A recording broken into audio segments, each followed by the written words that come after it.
ప్రభువునకు వలె సొంత పురుషులకు లోబడి ఉండుడి.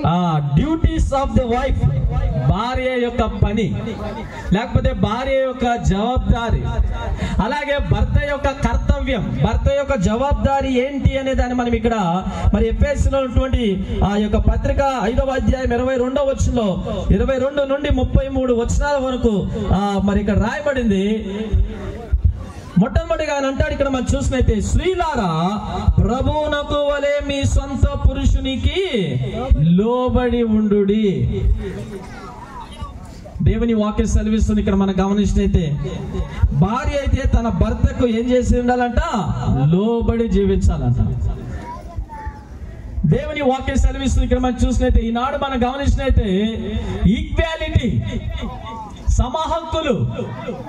అయితే దేవుని యొక్క సృష్టిలో మనం గమనించినైతే, దేవుడు చేసేటువంటి ఆ కార్యక్రమాన్ని మనం చూసినైతే వాక్యానుసారమైంది ఏంటి అనే దాన్ని మనం గమనిస్తే అని అంటాడు, స్త్రీలారా ప్రభువునకు వలె మీ సొంత పురుషునికి లోబడి ఉండండి. దేవునికి ఎలా భయపడతావో, దేవునికి ఎలా లోబడి ఉంటావో, దేవుడంటే నీకు ఎంత గౌరవమో, దేవుడంటే ఎంత భయమో, అంత గౌరవాన్ని నీ భర్తకు నువ్వు ఇవ్వాలా.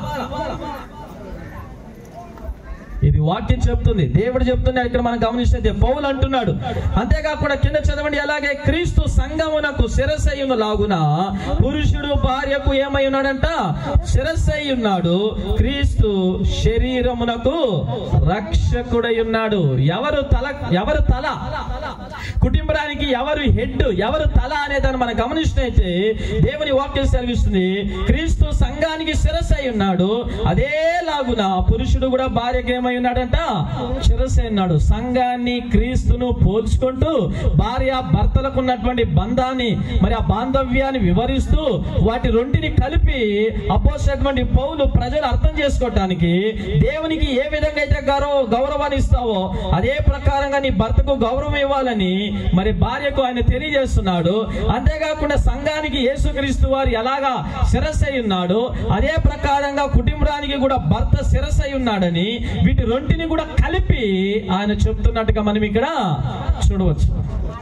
అందుకని బైబిల్ అంటే ఇక్కడ మనం చూసినైతే మొట్టమొదటిగా మనం గమనించినైతే, ఆదిలో మనం చూసినైతే నరుడు ఒంటరిగా ఉండుట మంచిది కాదంట. అది దేవుని యొక్క నిర్ణయం, అది దేవుని యొక్క ఏర్పాటు, దేవుని యొక్క చిత్తము, దేవుని యొక్క ఉద్దేశమై ఉంది అనే విషయాన్ని మనం ఇక్కడ గమనించాలి. కాబట్టి స్త్రీ అంటే భార్య తన భర్తకు లోబడి ఉండాలి. అంతేకాకుండా మనం గమనించినట్లయితే 29వ వచనం చదివినట్లయితే అక్కడ భర్త భార్యను ప్రేమించాలంట. చదవండి 28వ వచనం.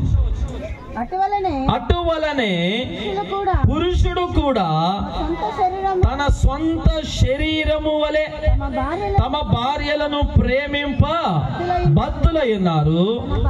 తన భార్యను ప్రేమించువాడు తన్ను.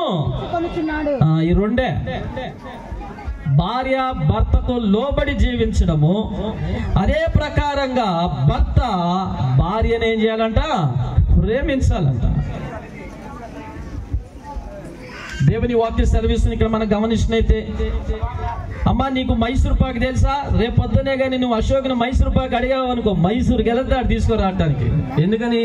నా భార్య మైసూర్ అడిగింది, మైసూర్ పాక్ అడిగింది అని చెప్పి భర్త ఏం చేస్తాడు?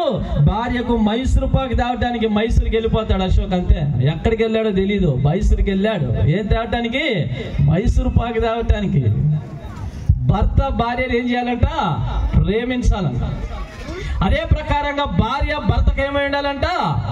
లోబడి జీవించాలంట. ఒక ఆయన అన్నాడు, భార్య భర్తల బంధం, ఒక సంసార జీవితం చక్కగా వెళ్ళాలంటే ఒక సూత్రం ఉంది అన్నాడు అంట. ఏంటి ఆ సూత్రం అంటే, భార్య అనుకోవాలంట నా భర్త కంటే అందగాడు లేడని. అప్పుడు ఆ ఫ్యామిలీ, ఆ కుటుంబం ఎలా ఉంటుందంట?